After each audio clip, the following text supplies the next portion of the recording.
Assalamualaikum warahmatullahi wabarakatuh. Shalom, Om Swastiastu, Namo Buddhaya, salam kebajikan. Pada kesempatan yang baik ini, saya akan menjelaskan mengenai algoritma penjadwalan. Algoritma penjadwalan ini merupakan salah satu metode atau aturan untuk mengatur urutan eksekusi tugas atau proses dalam sistem komputer, di mana biasanya ini dilakukan untuk memori. Nah, algoritma penjadwalan ini sangat penting dalam sistem operasi karena mempengaruhi efisiensi, responsivitas, dan kinerja sistem secara keseluruhan. Kemudian ada jenis-jenis dari algoritma penjadwalan. Yang pertama adalah FCFS atau First Come First Serve atau yang biasa disebut dengan FIFO atau First In First Out.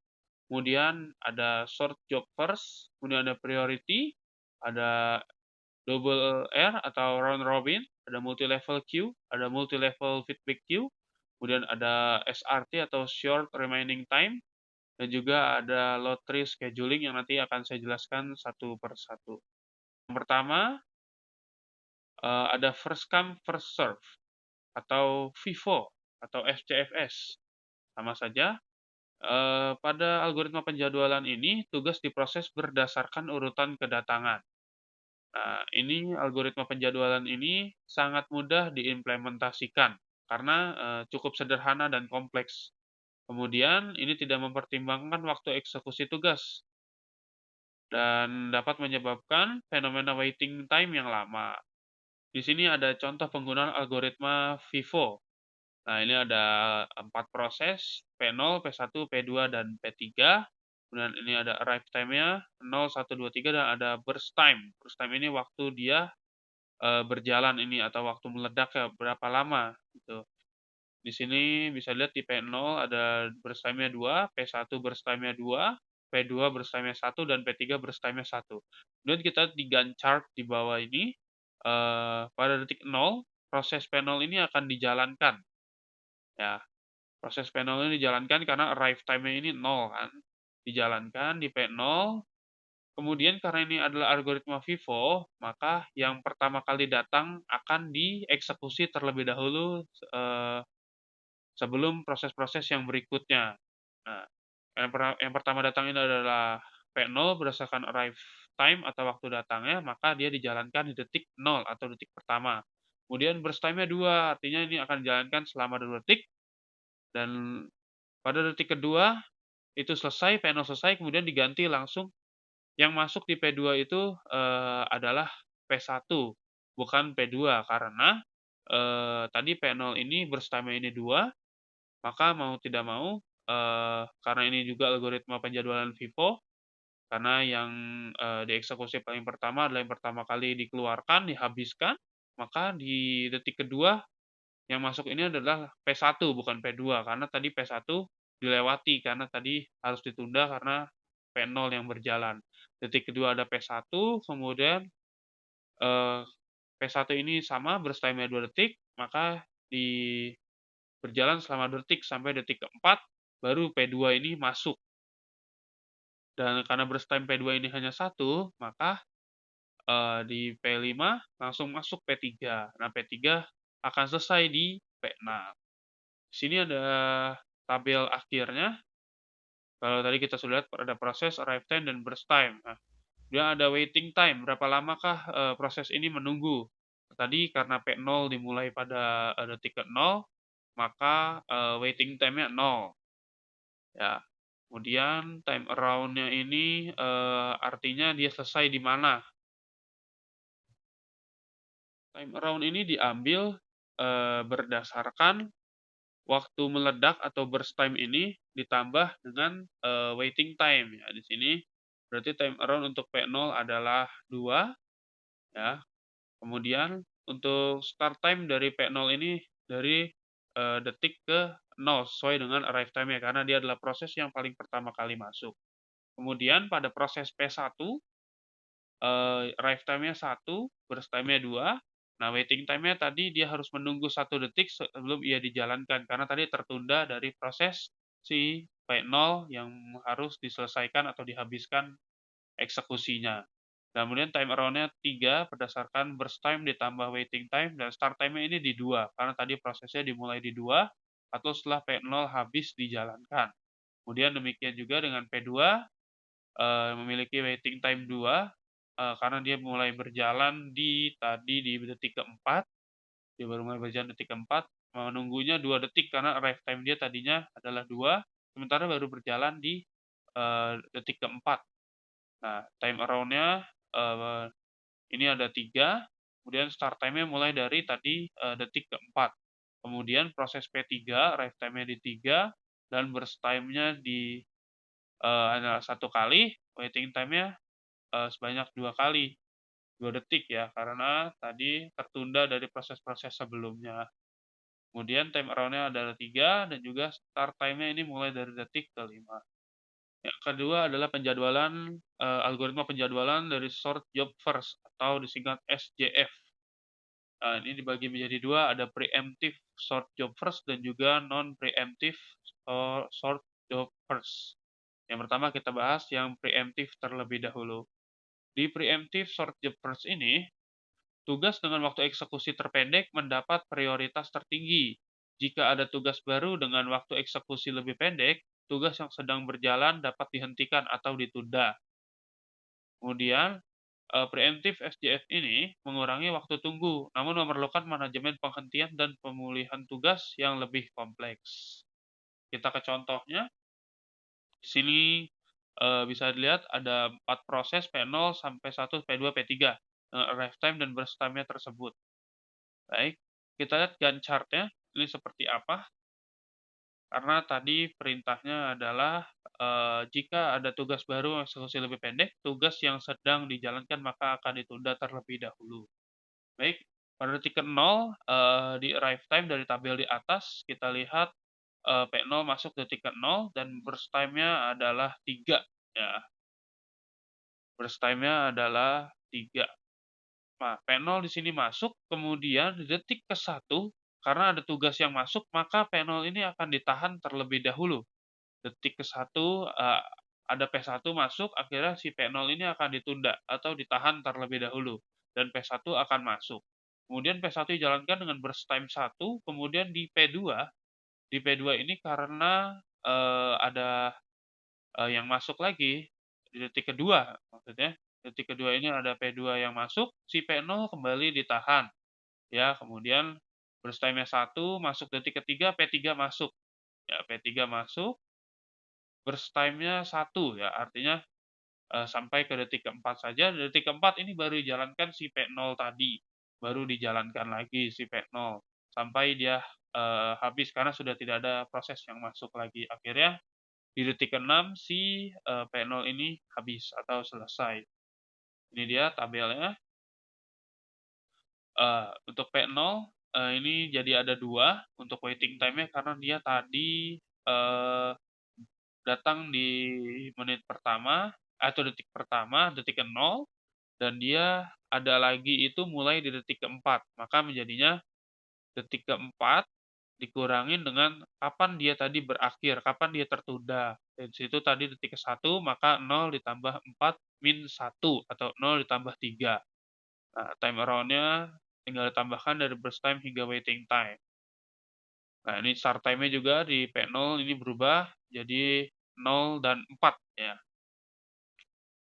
Kemudian di P1 demikian, P2, dan P3 ya, sama semua. Ini ada short job first yang untuk non-emptive. Di sini tugas dengan waktu eksekusi terpendek diberikan prioritas dan dieksekusi hingga selesai. Tidak memungkinkan penghentian tugas yang sedang berjalan. Sederhana dalam implementasi, tetapi mungkin menyebabkan tugas dengan waktu eksekusi panjang menunggu lebih lama. Di sini ada contoh penggunaan algoritma non-emptive sort job first. Di sini ada tabel proses, ada arrive time dan burst time. Nah, di sini kita lihat di Gantt chart, pada detik ke-0, P0 ini tetap masuk. Nah, dia burst time-nya 3, artinya dijalankan 3 kali. Kemudian di proses berikutnya yang berjalan adalah si P2, karena P2 burst time-nya lebih kecil ya, karena lebih kecil, maka si P1 ini akan ditahan. Kenapa P0 tidak dipotong? Karena dalam non-emptive short job first ini tidak memungkinkan penghentian tugas yang sedang berjalan. Artinya si 0 ini akan tetap berjalan dan kemudian si P1 ini kan akan ditahan. Nah, akan tetapi karena burst time si P1 ini, lebih besar daripada si P2 ketika si P0 di jalan habis dieksekusi, maka, pada proses berikutnya yang berjalan adalah si P2. Nah, burst time P2 ini ada satu, kemudian dicek lagi apakah ada yang lebih, besar pada proses berikutnya. Ternyata ketika dilihat si P1 masih lebih besar daripada si P3, makanya si P3 ini akan dijalankan terlebih dahulu. Kemudian setelah si P3 habis dieksekusi, baru si P1 ini berjalan dari detik ke-5 sampai selesai di detik ke-7. Di sini ada tabelnya, bisa dilihat, eee, seperti ini tabelnya. Di si P0 ini time around-nya tetap 3, ya, tetap 3. Dan start time-nya 0, kemudian si P1, waiting time-nya 4 detik karena dia baru dijalankan tadi di detik ke-5, artinya, ya menunggunya sekitar 4 detik dan baru mulai di detik ke-5. Kemudian untuk P2, si P2 ini, waiting time-nya 1 detik karena dia tadi harus tertunda selama 1 detik karena proses si P0 ini tidak bisa ditahan selama 3 detik, maka si P2 akhirnya tergeser, yang datang di, detik kedua tergeser, ya, tergeser jadi dia ada di, start time ini ada di detik ketiga. Kemudian si di P3 ini menunggu juga 1 detik sama seperti si P2, karena tadi si P2 baru mulai berjalan detik ketiga dan start time si P3 mau tidak mau di, detik keempat. Sini ada priority untuk algoritma penjadwalan yang berikutnya. Tugas diberikan prioritas berdasarkan tingkat pentingnya. Artinya, ada si 1, 2, 3, 4, 5 sampai seterusnya. Ini ada, tingkat prioritasnya ya. Prioritas ini juga dapat ditetapkan berdasarkan faktor seperti deadline, kemudian kebutuhan sistem atau bobot tugas. Ya, makanya tadi ada si 1, 2, 3, 4 dan 5 sampai seterusnya. Dan ini memungkinkan penjadwalan yang lebih fleksibel dan dapat disesuaikan dengan kebutuhan sistem. Di sini ada contoh penggunaan algoritma priority. Di sini kita lihat pada tabel, ada 5 proses P1 sampai dengan P5 dengan burst time yang tertera dan juga dengan priority. Nah, di sini kita ada tingkat priority-nya. Yang pertama adalah si P4 ya yang memiliki priority 1, kemudian ada P5 priority 2, P3 dengan priority 3, dan P1 yang memiliki priority ketiga, dan P2 yang memiliki priority 4. Nah, kita lihat di sini pada, Gantt chart, pada detik ke-0, proses P4 ini dimasukkan karena priority-nya adalah 1, ya. Artinya P4 akan dijalankan terlebih dahulu dengan burst time-nya yang 2, maka P4 selesai di detik kedua. Kemudian kita lihat priority keduanya ini adalah si P5, maka P5 akan dijalankan sebanyak 10 kali dan akan selesai pada detik ke-12. Kemudian akan dimasukkan si, P1. Kenapa P1 bukan si P3? Karena P1 adalah proses yang lebih dulu ada dibanding si P3. Nah, kemudian si P1 masuk sebanyak 7 kali, kemudian di detik ke-19 selesai, dan baru masuk di detik ke-19 ini si, proses ketiga dan bersama sebanyak 3, kemudian sampai detik ke-22 selesai, dan detik ke-22 baru masuk si P2 dengan priority keempat dan sampai selesai di detik ke-24. Di sini ada tabelnya, hanya, seperti ini saja tabelnya, dengan menambahkan waiting time saja.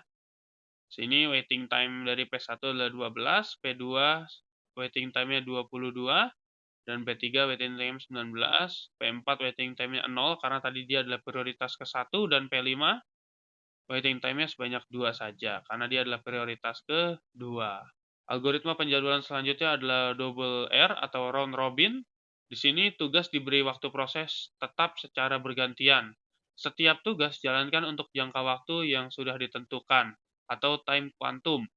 Jika tugas belum selesai pada akhir time quantum, tugas tersebut dipindahkan ke antrian yang berikutnya.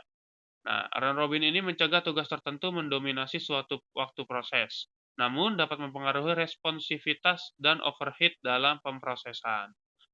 Di sini ada contoh penggunaan algoritma round robin. Kita lihat untuk proses 1 dengan burst time 23, P2 dengan 6, dan P3 dengan 6. Nah, di sini tentukan bahwa untuk setiap 3 detik proses akan berganti. Nah, ini adalah time kuantumnya. Nah, kita lihat pada Gantt chart, pada detik ke-0 si P1 akan masuk dan pada 3 detik berikutnya si P1 ini selesai, masuk si P2 karena dia tadi untuk tiap 3 detik si proses-proses ini akan, berganti. Si P2, masuk si atau detik ketiga masuk si P2, kemudian P2 akan berjalan lagi selama 3 detik dan masuk si P3. P3 ini akan berjalan selama 3 detik, kemudian akan diulang, si P1 masuk kembali, si P1 masuk kembali pada detik ke-9, kemudian jalankan selama 3 detik, sampai seterusnya, sampai detik ke-15 si P3 dijalankan dan selesai di, detik ke-18, kemudian karena si P1 masih ada sisa, maka si P1 ini akan dijalankan dari 18 sampai dengan ke-35, seperti itu. Ini adalah tabelnya dari contoh, penggunaan algoritma tadi. Sini waiting time dari P1, kita lihat pada tabel, si P1 ini cukup banyak tadi, berjalannya. Yang pertama ada pada detik ke-0, kemudian si P1 ini muncul lagi di detik ke-9 dan muncul lagi di detik ke-18. Waiting time-nya jadi 12 karena dikurangi 9 dikurangi, 3 atau di kapan terakhir dia proses itu berhenti, pada detik ke berapa, seperti itu. Kemudian P2 juga demikian, dia masuk pada detik ke-3 dan kemudian, berakhir detik ke-6, kemudian ada lagi di, detik ke-12 dan waiting time-nya ini dikurangi dengan 6 atau waktu tadi selesai dia, berproses pada sebelumnya. Dan demikian juga dengan P3. Di sini ada algoritma penjadwalan yang berikutnya, ada multi-level queue. Di sini tugas dibagi ke dalam beberapa antrian dengan prioritas yang berbeda. Kemudian setiap antrian ini mungkin menggunakan algoritma penjadwalan yang berbeda-beda. Kemudian, tugas dengan prioritas tinggi dijadwalkan terlebih dahulu, sementara tugas dengan prioritas rendah dijalankan hanya jika tidak ada tugas yang mendesak. Selanjutnya adalah algoritma penjadwalan multi-level feedback queue. Nah, mirip dengan multi-level queue, namun tugas dapat berpindah antar antrian berdasarkan perilaku dan waktu eksekusi.